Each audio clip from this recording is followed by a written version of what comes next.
Guerreiros, hoje eu vou falar sobre o melhor amigo do homem, não só o melhor amigo do homem, como o melhor amigo da humanidade. Eu vou contar como a gente se aproveitou dos instintos violentos dos lobos para criar os nossos cães modernos e principalmente os cães de combate, que são os meus cães favoritos. Mas isso depois da vinheta.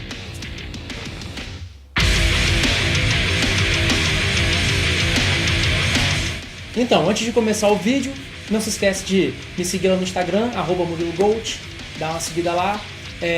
Outra coisa, eu tô meio sumido porque eu e minha digníssima namorada que vira e volta, vos fala aqui no canal, me ajuda aqui. Dá um oi, Camila. Olá! Ela fica assim, ela fica por trás da câmera, ela que me ajuda aqui. A gente tá abrindo uma hamburgueria, aparecendo fotos aí pra vocês verem. A hamburgueria chama Dead Pigs. Se você for de Campos e região, a gente vai estar no Delivery Much aí, fica a dica. E com o tempo a gente pensa em abrir um físico, por enquanto a gente está só no Delivery. Vai lá no Instagram, @DeadPigsBBQ e segue lá, que é um Instagram que eu tenho dedicado a cerveja, churrasco e hambúrgueres. E agora vai ser mais voltado para minha hamburgueria. E outra coisa, último recadinho do dia, abrir uma lojinha virtual aí de camisetas que tem aí para você vai, pede, eles produzem e te enviam com as artes que eu faço voltadas para o tema aqui do canal. Vai ter camiseta de airsoft, camiseta sobre cães, sobre churrasco, sobre qualquer coisa que você gostar aqui do canal, sobre facas e tal. Vai ter lá as camisetas desse tipo. A última linha que eu lancei foi a do Trash Polka. Então dá uma olhadinha lá, o link tá na descrição. E é isso aí, fortalece o canal e aquele abraço. Bom, começando eu queria fazer um disclaimer. O que eu quero falar é que antes que comece a vir um monte de gente, mas é um absurdo você falar de rinha de cachorro. Eu não estou falando de rinhas de cachorro, estou falando de cães de combate. O cão de combate não necessariamente é o cão de rinha. Ele é o cão criado para entrar em combate, em embate físico com outros animais ou com seres humanos. Por exemplo, um dogo argentino é um cão de combate. Um cangal é um cão de combate. Um bull terrier, um patterdale, várias raças que foram criadas para fins de caça, para fins de guarda, para fins de proteção e também de rinha, são cães de combate. São cães criados para luta, certo? Então, a minha posição é essa. Eu não gosto de rinha de cães, eu condeno. É crime federal no país. E como me perguntam, mas você gosta de ver vídeos de caçada com cães de agarre, mas você não gosta de ver os cães brigando. Para começar, que quando você está fazendo uma caçada de javali, o cachorro ele é uma ferramenta. Ele não é um cara que está participando da caçada. Ele é uma ferramenta. Ele é útil para o controle do javali aqui no Brasil, por exemplo. Ele é útil. Na Austrália também tem praga de javali. No Brasil, na Argentina, como em vários outros países aqui na América do Sul, temos praga de javali. E o cão ele é uma utilidade. Ele está ali para ajudar o ser humano, no caso, os controladores da praga, no combate ao javali. Quando o cão é de rinha, quando ele é criado para lutar dentro do quadrado, para ele se embolar no quadrado, eu acho isso uma sacanagem, porque ele não está sendo usado por um final, ele está sendo usado primeiro por diversão, segundo por lucro. O cara está ali lutando, o cachorro está ali lutando para o dono ter que ganhar um dinheiro. E às vezes o cachorro perde, o maluco queima o cachorro vivo, como eu já vi acontecer em porrada de documentário. Deixa o cachorro morrer de fome porque perdeu, cur e não vai cruzar o cachorro mais, o cachorro não vale mais nada do cara. Isso é covardia, isso é crueldade, certo? Você se aproveitar desse instinto de agressividade dos cães para você primeiro só se divertir em cima do sofrimento de outro ser e depois fazer um lucro sujo advindo de um crime. Então eu não apoio, eu tenho total repúdio por isso, antes que alguém comece a ficar de mimimi aí nos comentários, certo? Bom, dito isso, e podemos começar o vídeo, eu vou explicar como vai ser o vídeo. Primeiro eu vou fazer um resumão das histórias a história dos cães de combate, mais ou menos, talvez até chegar ao American Pit Bull Terrier. E depois eu vou fazer uma série de outros vídeos sendo mais específicos em coisas técnicas, em coisas mais esmiuçadas, como algumas raças, como algumas coisas que se faz com esses cães de combate, como o corte de orelha, o porquê, a caudectomia, para cortar o rabo do cachorro fora, e o porquê disso, que isso é empregado em cães de guarda e tal, e tudo isso a gente vai falar aqui no tempo. Com o tempo, fazendo mais vídeos sobre essa série, que é a série mais difícil de eu fazer até hoje, a mais desafiadora, porque A galera sinófila do país é bem chata às vezes, né? São uma galera muito boa, a gente conversa, tal, troca ideia, mas tem vezes que os caras querem ser chatos, eles são chatos. E é bom a gente fazer o negócio certinho pra todo mundo ficar feliz. História dos cães de combate. O cachorro hoje, a gente tem datas mais precisas que os cientistas dizem que foram achados ossadas que datam de mais ou menos 38 mil anos. Então a tese de que os cães foram domesticados faz 10 mil anos, quando o ser humano se tornou sedentário e tal, isso meio que já caiu por terra, já se sabe de onde os cães vieram, que já acharam 38 mil anos e eles eram basicamente o lobo preto do Tibete, o lobo preto tibetano. É uma subdivisão, uma subespécie do Canis lupus, né, que são a família dos lobos. Essa subdivisão é uma raça de lobos já extinta, que hoje em dia não se tem mais. Então a gente só pode tentar imaginar mais ou menos como seria observando os lobos modernos. Mas mesmo assim a gente tem muita coisa parecida, inclusive de comportamento, de anatomia e tal. Também tem muita coisa diferente, mas muita coisa parecida. Tanto que o lobo ele tem 99,6% de DNA idêntico ao cão.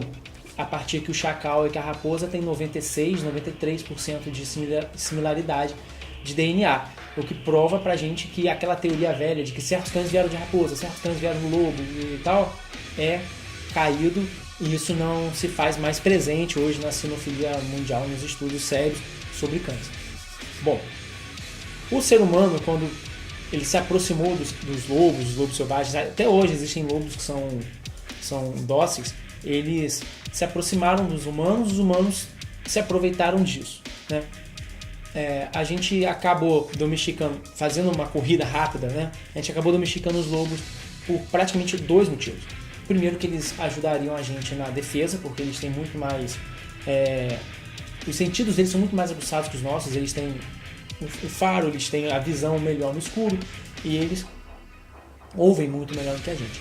E o segundo é usar a agressividade natural desses lobos e o sentimento e o drive de pack protection, né, o drive dele de proteção da alcateia, do grupo. A gente acabou se aproveitando disso para a gente poder se defender e usá-los em caça. Quando o homem primitivo das cavernas caçava e tal, quando ele conseguiu usar os cães primeiro para caça, o que acontecia? Ele soltava um cão, o cão agarrava o animal ou acuava esse animal, porque tem tipos de cão de caça, mas tem os que acuam, tem os que pegam, e o ser humano, de uma distância segura com uma lança, furava os animais e matava os animais. Se os cães morriam ou não, para o ser humano estava tudo certo, o negócio era ele não morrer. O cachorro sempre foi uma ferramenta que era utilizada. Aí já dando um pulo e agora usando os cães em combates, certamente, e falando de novo, se aproveitando desse pack protection, desse drive de caça, desse drive de agressividade que os animais têm, você pega Murais na Babilônia, quando o Hammurabi, o rei da Babilônia, ele usava cães molossos enormes do padrão da época, usava isso em combate, usavam isso em guerras. Você tem os lídios, 500 anos antes de Cristo. O Hammurabi, no caso, foi 2100, tem um mural de 2100 antes de Cristo. Os lídios, que é uma tribo nômade, usava também nos combates, coisa de 500 anos antes de Cristo. A gente tem evidência que eles usavam esses cães em guerra também. E a gente vê esses sinais de guerra. Os cães acabavam sendo da Ásia, que é o local de início dessas linhagens, primeiro usados em caça e depois em guerras e tal, com o comércio e com a migração desses povos nômades que foram pro oeste, no caso em direção à Europa. Eles acabavam levando esses cães para forma de comércio, para forma de proteção dos rebanhos e proteção das caravanas mesmo, porque a gente pensa hoje que assim, o cara tá se movendo, ele botou a mochilinha nas costas, saiu com o cavalo, com o cachorro. Não era assim, era uma sociedade em movimento, tinha rebanhos, eles levavam tudo. Imagina como se o seu bairro hoje resolvesse sair para outro lugar e todo mundo levasse tudo que tem, né? Era mais ou menos isso. Então essas tribos foram se locomovendo, se espalharam por toda a Europa e esses cães foram parados em tudo quanto é lugar. na Europa, que é de onde mais ou menos vem as principais raças de cães hoje que existem no mundo, tem origem nas raças europeias. Você vai ver que vai acontecer de ter o Mastim inglês, vai ter o Mastim espanhol, vai ter o Alano, vai ter cães rústicos que vivem na Escandinávia, que são aparentados com lobo. Enfim, tem uma infinidade de tipos de cães que foram levados da Ásia para a Europa nessas rotas comerciais e rotas de guerra, né? Muito usado por guerreiros. Agora vamos dar um outro pulo no tempo. Vamos falar dos Blood Sports. O que eram os Blood Sports? Eram esportes sangrentos, em português, eram geralmente lutas entre animais selvagens e cães. O ser humano sempre gostou muito de ver os cães lutando, assim, até uma admiração que eu acho que o ser humano tem pela valentia, pela galhardia desses tipos de animais. Então você vê que os romanos já usavam esses cães nas arenas do Coliseu, usavam os machins que eles tinham. Hoje se fala que talvez fosse o machim napolitano, que é um descendente, não vê? Alguns falam que é o ancestral do Rottweiler, que eram os cães de guerra das falanges e tal. Bom, tem minhas dúvidas, acho para mim que esses cães já foram extintos e absorvidos há muito tempo. Talvez tenha esses filamentos de molossos antigos no Rottweiler, tanto no machim napolitano, cão curso, por aí vai. Mas, de fato, quando eles levaram esses cães para a Inglaterra, quando eles invadiram a Inglaterra, os cães de guerra dos bretões eram até mais ferozes, maiores e mais fortes. No caso, eram os ancestrais do mastim inglês. E esse mastim inglês, ele impressionou tanto que foi levado para Roma para lutar com tigres, lutar com gladiadores, para lutar contra cristãos. Não era bem uma luta, né? Mas, enfim, a gente vê essa migração de vai e volta, e cães que são descobertos e cães que são extintos em toda a vida. O Blood Sports é uma herança dessas arenas. No caso, em vez de lutar só com gladiadores, lutar com pessoas e atacar alguns animais, foi sistematizado um esporte, ou uma série de esportes que tinham regras, tempo, pontuação, campeões. Valiam muito dinheiro. Quem conseguia manter um animal desse ganhava uma pequena fortuna para a época. Aí você vê que esses Blood Sports eles estavam populares, eles caíram no gosto da nobreza. A rainha Elizabeth, ela era uma fanática por Blood Sports, como o seu sucessor, o rei James, também gostava muito do Blood Sports. A Torre de Londres, ela tinha uma ordem de ter um canil de machins ingleses de criação, acho que são 30 e poucas fêmeas que eram procriadas o tempo todo, para o esporte, para o deleite da realeza e da corte. Então você tinha uma linhagem real mesmo, eram os cães do rei, era uma linhagem real, de machins que eram usados para luta com outros animais. Esses animais já foram largamente utilizados em tudo quanto é animal que você puder imaginar, os exóticos, animais africanos e tal. Você vê que já foram utilizados em tigres, leões, elefantes, gorilas. Inclusive tem um machim famoso da época da rainha, que foram colocados 4 machins contra um leão macho, e um sobreviveu, um conseguiu sobreviver, e o leão veio a falecer, matou 3, morreu, o machim sobreviveu, e esse machim virou pai de trocentas mil ninhadas de machins de combate que vieram depois. Dando mais um pulinho para frente, existia na Inglaterra, ali em Londres, o Bear Garden. O que era o Bear Garden? Ele era um local, era uma casa grande, uma mansão, por assim dizer, que ali se criava profissionalmente e legalmente ursos. Se criava ursos de forma legal para o bear baiting. O que era o bear baiting? O bear baiting, ele é um blood sport, do qual saíram muitas linhagens de cães de combate. Você pega um urso e 2 cães, e você aposta qual cachorro vai botar o urso no chão, quanto tempo ele tem que segurar o cachorro. Tudo era sistematizado em questão de pontos, de tempo. E esses cães, claro, os que venciam o desafio, o filhote custava uma fortuna e tudo mais, e o dono dos ursos também ganhava uma grande fortuna, porque o urso não morria, obviamente. O urso tiravam as garras do urso, tiravam os dentes do urso. A função do cão era pegar o urso pelo nariz, o urso ficava amarrado numa corda na parede, enquanto tinham 2 caras segurando, assim, passava tipo uma argola presa na parede, aí na coleira do urso ou numa argola do nariz, as cordas passavam por dentro dessa argola e um cara de cada lado segurando a corda para caso ele fosse matar o cão, os caras puxavam o urso para trás e desvencilhavam uns ali. Porque o urso na verdade era um dummy, ele era um bicho que ia lutar, mas ele não estava ali para morrer, também não estava ali para matar os cães, era só uma questão de tempo de luta. Era assim que eles faziam as apostas dele. Era bem prejudicial, cachorro no rio, claro, cachorro no rio. Então uma patada de urso, ele tá sem garra, ele pode não te cortar, mas ele pode quebrar o teu pescoço. Ursos morriam também por infecção das mordidas dos cães. Era um negócio meio bem violento, assim. Não estou falando porque não tinha morte na luta, não quer dizer que não ocorriam mortes. Mas ocorriam.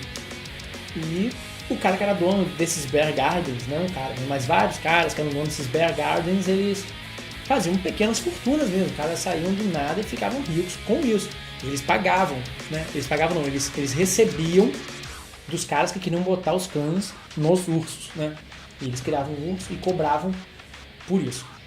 Tem um rat baiting, que era competições de terriers, são os cães pequenininhos, que hoje é tudo cachorro de madame, né? Você acha que o Staffordshire Terrier, não.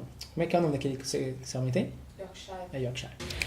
O Yorkshire Terrier, o Skye Terrier, o Scottish Terrier, tudo isso são cães de madame hoje em dia, mas não eram. Cães feitos para combater pequenos animais. Até o tamanho de texugo, mais ou menos, eles pegavam. O rat baiting era o cara pegava um saco assim com 100 ratos. Isso tem numa cena até no Gangue de Nova York, tem uma cena de rat baiting, era um quadrado, e jogava um saco cheio de ratos assim e soltava um cão. O cão que matasse o maior número de ratos e o menor número de tempo era o campeão. Tem vários cães famosos na história aí que ganhavam e tipo, matavam 100 ratos em 3 minutos. Era um negócio absurdo. Era bem assim mesmo.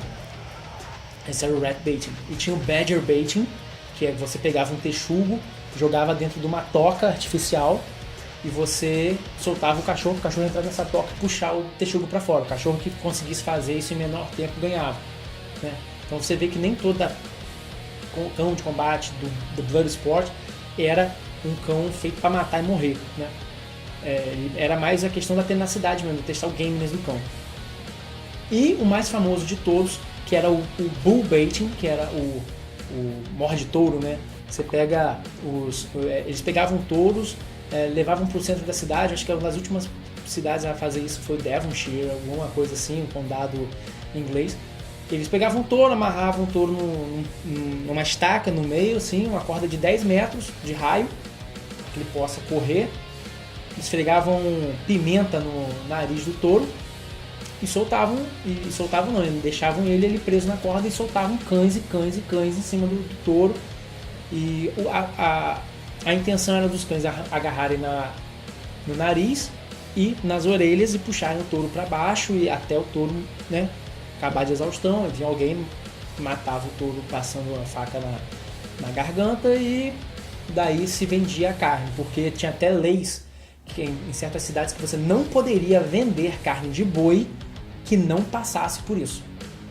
Só matar o boi e vender não podia. Você tinha que pegar o boi, botar ali, soltar os cachorros, fazer esse circo dos horrores do cacete, tudo em cima do bicho, para você matar, escarnear e vender.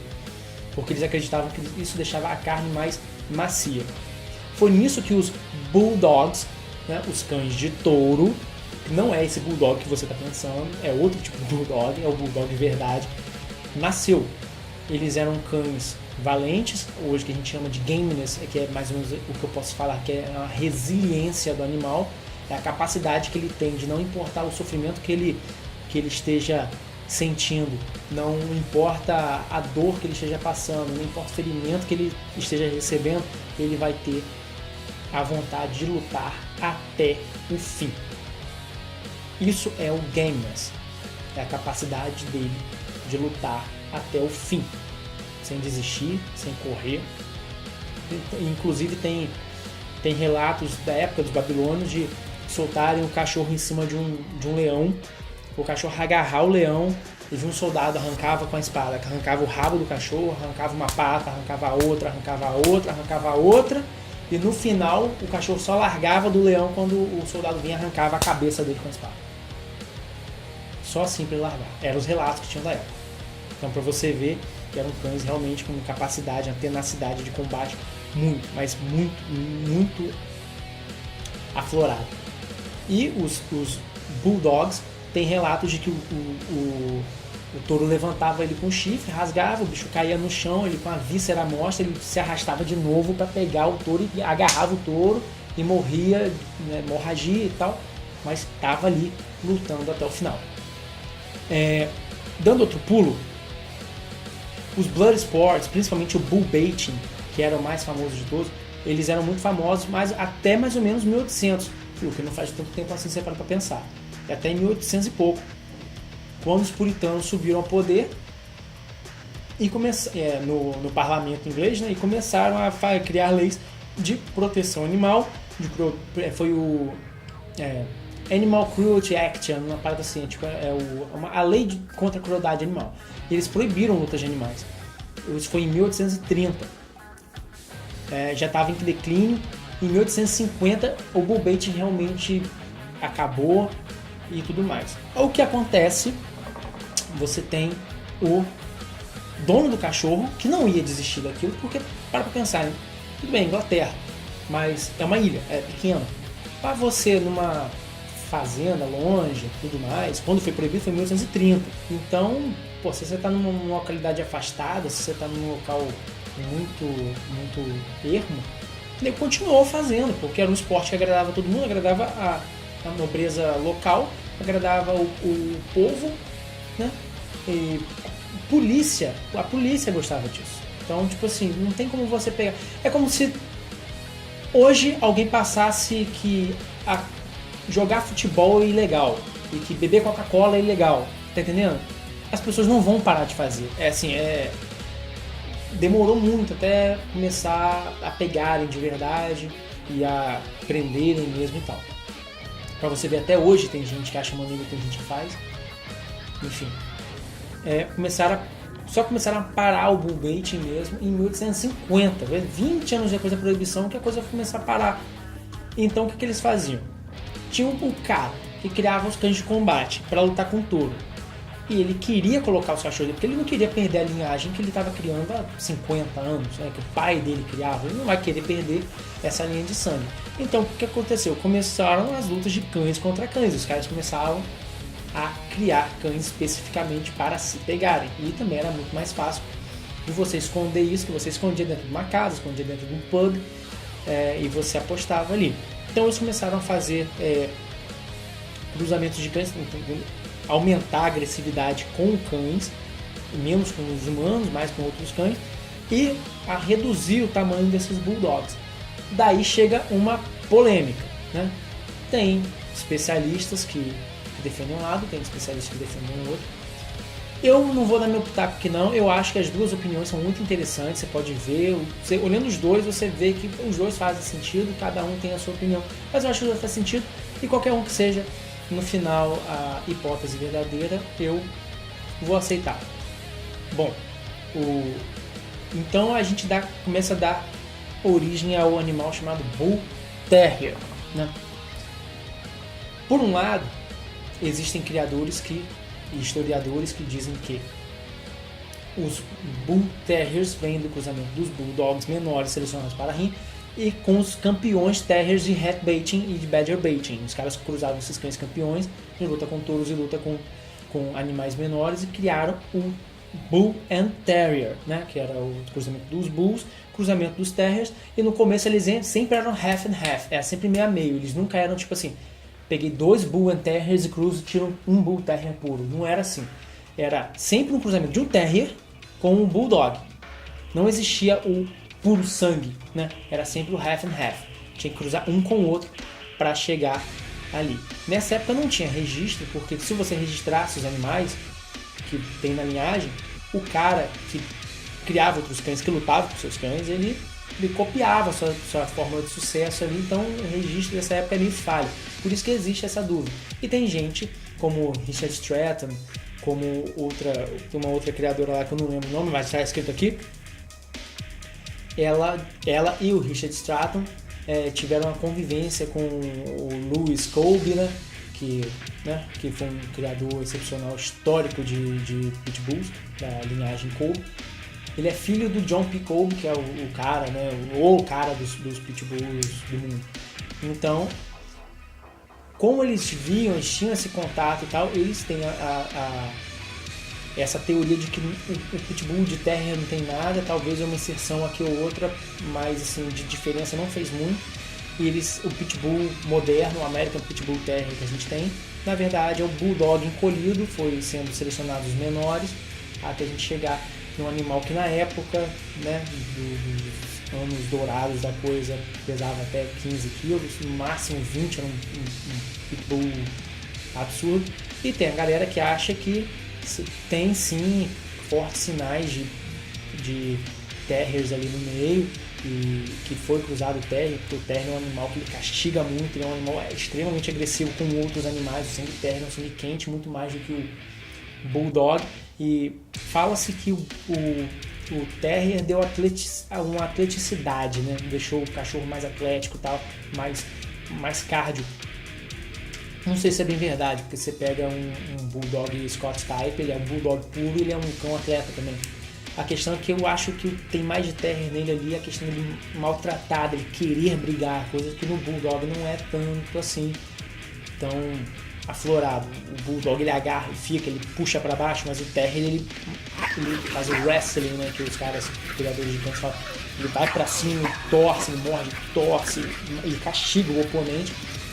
E assim, eu acho que tem esses sinais de terrier ali, também como eu acho que tem muito de bulldog, você vê certas fotos de certas linhas, uma é mais bulldog, outra é terrier puro.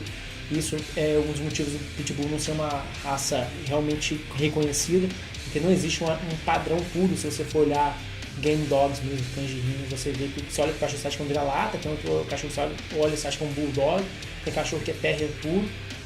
Então é meio difícil isso ser colocado na FCI, como o Staffordshire Terrier, que foi criado num padrão, já entrou, né, como um pitbull civilizado, e tá lá o American Staffordshire Terrier, e o pitbull até hoje não, porque ele é um cão, né, com pouca preocupação com o padrão, ele tem muito mais preocupação com a função dele, com o gênio, com o temperamento, com o desempenho, do que realmente com estética e com aparência, por isso que ele não entra lá. Finalmente chegamos na parte do American Pitbull Terrier. Por que ele chama American Pitbull Terrier?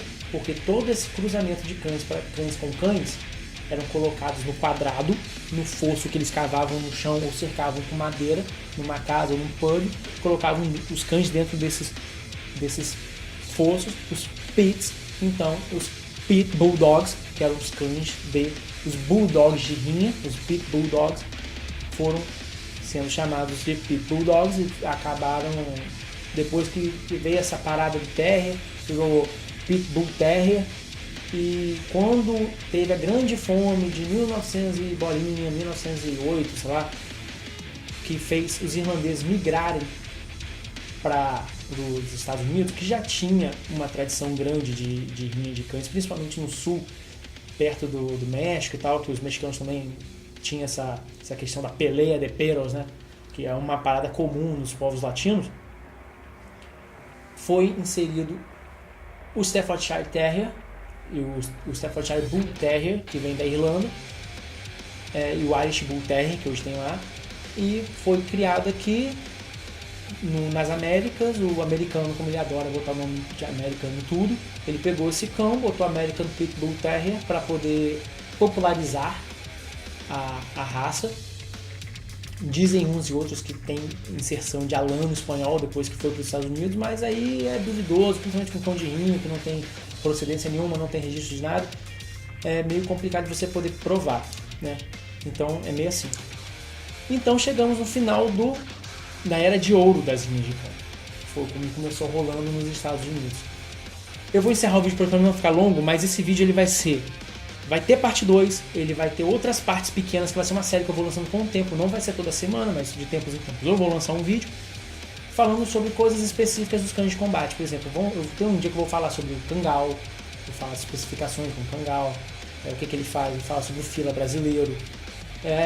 E é isso que eu quero fazer com o tempo para abraçar esse mundo dos cães de combate. Espero ter agradado vocês, pelo menos ter colocado um pouquinho de história, ter elucidado algumas dúvidas, ter falado um pouco de história aqui, porque eu gosto muito de história. E é isso aí. Não se esquece de me seguir lá no Instagram, agora segue o da Dead Pigs também, os links estão na descrição. Dá aquela moralzinha, deixa o like, compartilha com os amigos. Se você é novo no canal, se inscreve e seja bem-vindo, certo? Então é isso aí, galera. Aquele abraço e até a próxima.